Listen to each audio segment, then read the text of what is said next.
and just be my lover. What was that going off, Be man? my lover, wanna be my lover. Ah, yippee! Wanna be my lover? Hey guys, welcome back to Life After Neverland. what? What are we here to talk about today, Corinne? BB22. BB22 All Stars. But before we get started, My turn now, thank you. Please make sure you subscribe, hit the like button, and don't forget to hit the notification bell. so Safety Suite Challenge kicks off this episode, and man, Memphis goes in there and he's like, you know what? I'm just gonna sit back here and kick my feet up and Bounce the ball. we're not saving nobody this week. He might have overplayed his throwing a little bit because not only was it obvious to Janelle when his time went up and Janelle was like, 15 minutes, really? Not obvious at all, Memphis. His alliance also noticed that he was obviously throwing that competition and it made them think, why? I think it was Christmas. Christmas was like, why would Memphis throw that competition unless he was really still trying to play the middle of the house? You should have like kind of thrown it, not like I'm gonna take a nap, throw it. I feel like Memphis finds himself to be rather smooth in his game choice decisions, and I really feel like it's going to be a matter of time before these choices end up backfiring in his face because they aren't smooth, as we all know. That is not smooth. Not communicating with his team of alliances is also not smooth, and I feel like there is chatter going on in the house in regards to some of his choices. So it is just a matter of time before Memphis goes home. He does seem to be really good at competitions, though, because even when he was just sitting there doing nothing, he still beat Nicole Franzel. I don't think that speaks to how good Memphis is at competitions. I think it speaks to how bad Nicole is at competitions. So they started showing memory slides of Janelle and Kaysar from their past Big Brother seasons and how far they've traveled, which was nice, but it's also Big Brother production saying, Bye. one of these is going home. It's time to play the memory slides. There's no saving Janelle this week. She's definitely going to be going home. Tyler is someone who doesn't sway from his alliance or make anything that's going to damage his gameplay. Those of you who don't know Janelle and her gameplay, we haven't been able to see much of Janelle. She's just been completely and utterly off on an island, and everyone is just villainizing her and coming at her. So we just have these small little glimpses of how great Janelle can be and is as a player. Let me brighten the screen up a little bit. Sorry, we have like a hurricane coming and our house just got super dark.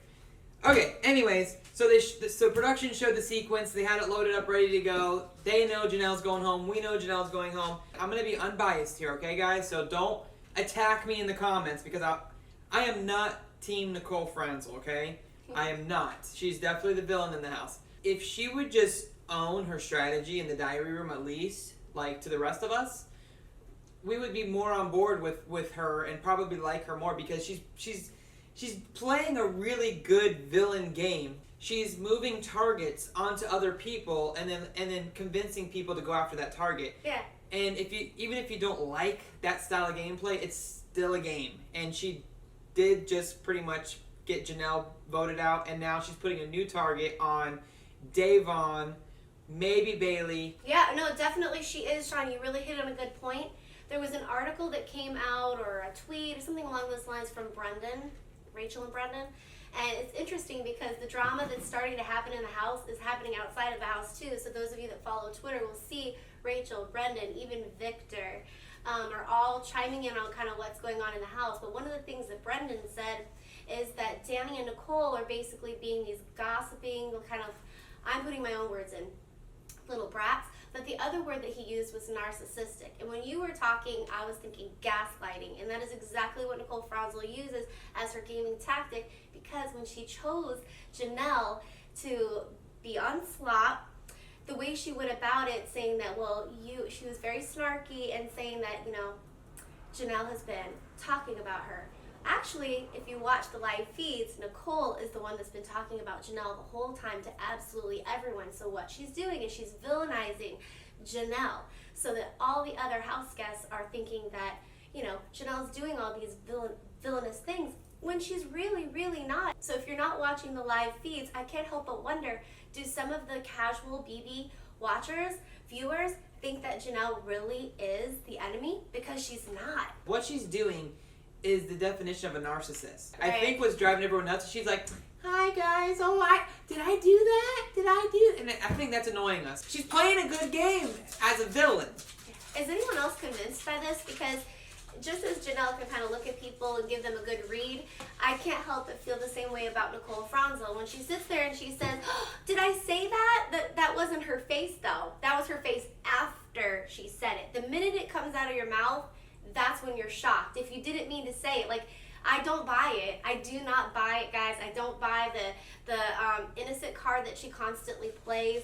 It's awfully annoying. She immediately went into victim mode. So what she did was she lit a spark, got Janelle upset, and then she was like, "Oh, it was an accident, guys. Oh, did I do that? It just slipped out." And then when Janelle kind of like fired at her a little bit, which was not as much as I thought she was gonna do, Janelle left, and then Nicole said, "Her, she's gonna be mean to me all week, guys. Guys, she's gonna be mean to me all week."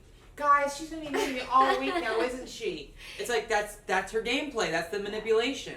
So Bailey was just saying, just in light, just saying that Nicole's played several games, and each game that she's played, she's had boys on her side. You know, she's had showmances and things like that. But I don't feel like she was saying it in a way that was supposed to be hurtful or conniving or anything of that sort. Now, other people have made jokes about this too. I believe Memphis and some other house guests that are aligned with Nicole Franzel.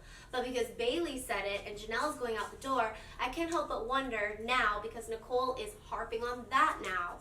So Janelle's getting ready to leave this week, sadly. Now, Davon and Bailey are Nicole's new targets. And because Bailey said that, now Nicole is going around and she's crying about what Bailey said and trying to get everyone to look, gaslighting, to look at Bailey now. It's so annoying, you guys. It's so annoying. So moving on to Davon. So Davon decides that she's going to do this really slick move. And you know what?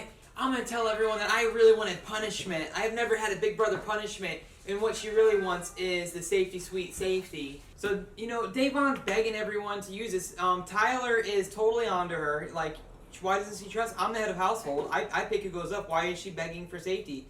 Obviously, she doesn't feel safe in my alliance, or there's something going on that I don't know about, because she really wants safety. And so, unfortunately, Davon is making herself a target by, like, you know, begging everyone. And then when the safety suite is won by Enzo, in what was like an insane speed. Like, he finished that in like 4 minutes and 40 seconds or something. Like, he destroyed that competition.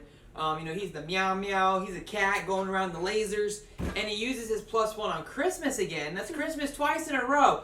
Tell me that girl's not playing a good game.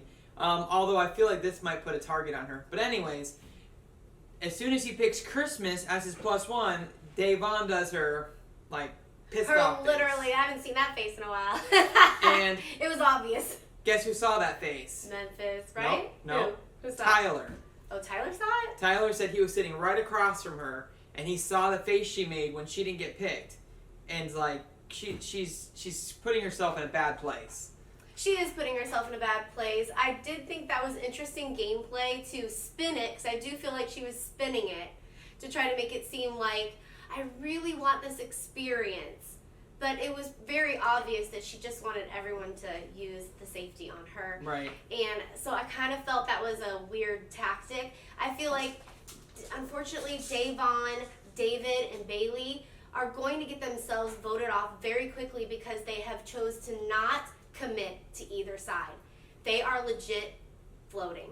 And what's going on right now, I don't know who, I'm trying to remember, did Memphis create this sort of tree of alliances? Was it Memphis or Cody or both? It's Cody. It's Cody and Memphis together. Because Memphis wanted the game of telephone, right? Kind of that kind of game. All these little side alliances. Yeah, it's Cody and Memphis together basically that are doing this, and but you know, so that moves into the new alliance, the Slick Six, and as much as we want to be frustrated because we want to root for the veterans.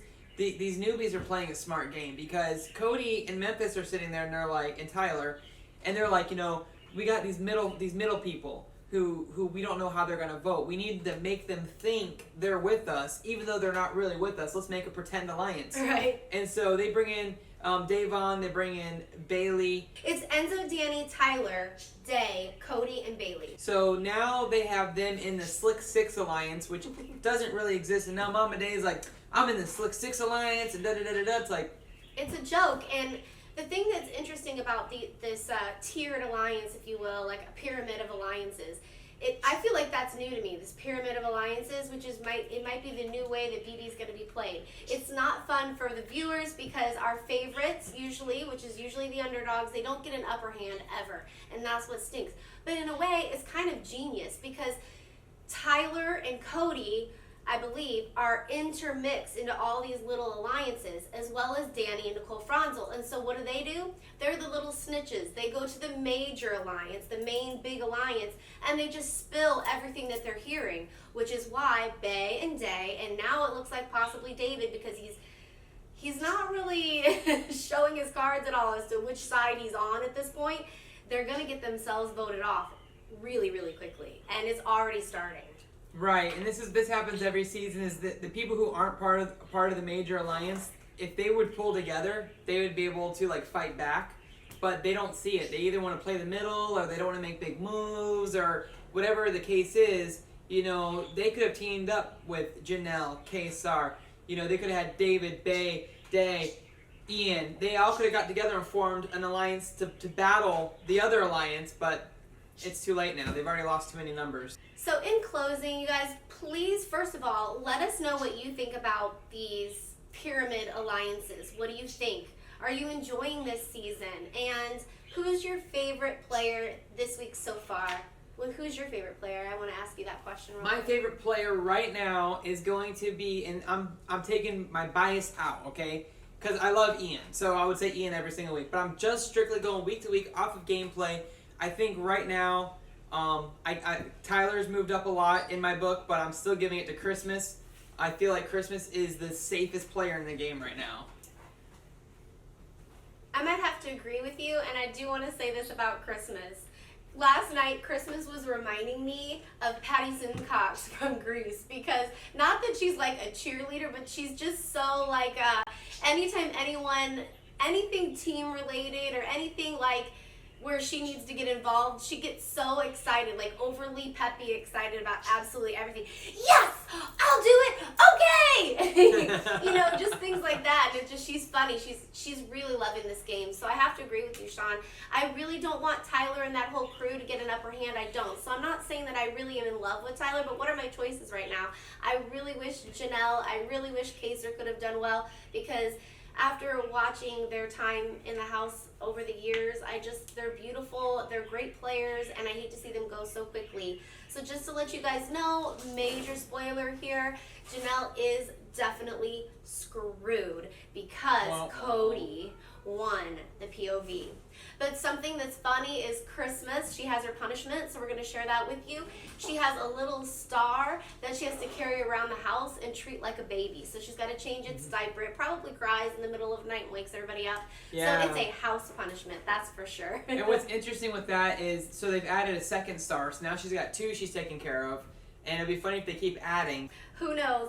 But also as well, you guys, let us know. Did I already say this? Let us know what you think of Franzel's game, okay? Are you a Franzel fan? Do you like what she's doing? Yeah. And you guys, honestly, if you don't have the live feeds yet, I sometimes when I'm watching the show, I feel like I'm literally watching something different, because Janelle is not the villain, you guys. And if I was just watching the TV series just alone, I would be thinking that Janelle was the bad guy. But they haven't really shown, just remember, you guys, have they shown Janelle on the actual TV show doing anything horrendous to Nicole Franzel? Yeah, just remember that the TV show is the edits that production wants you to see. And Yeah. like my mom, she only watches the TV show. And so when her and I, she loves Big Brother, when we talk, and I was like, oh my God, Nicole Anthony's like totally screwing up. She's like, what? I love Nicole Anthony. It's because she wasn't watching the live feeds and seeing how horrible the game she was playing. And I also want to point out, because I'm between the two of us, like Corinne runs the Instagram accounts for our social media, I run Twitter, and so I'm following the BB22 hashtag on Twitter, and so many people are like, oh, this season's garbage, it's just like last season, rah, rah, rah, rah. And that's bullcrap, okay? Because last season, we had a horrible, powerful alliance. Jack, Jackson, all those people, they were bullies, they were mean, they were disgusting, we hated them. Listen, this alliance, you know, they're good game players. We just don't like the fact that they're knocking out our favorite people, but they're playing a good game. I like Cody. I like Tyler. You know, Nicole Franzel. You know, I enjoy watching her play her game, even if people don't like her. She's very good at being an evil genius. I'm just saying. But so it's still a great season, and I'm so excited to see how it unfolds. Yeah, same. So everyone, thank you so much. We're gonna head out now. Please don't forget to subscribe, hit that like button. You guys, we would be very grateful. Enjoy the rest of the week, and until later, peace out.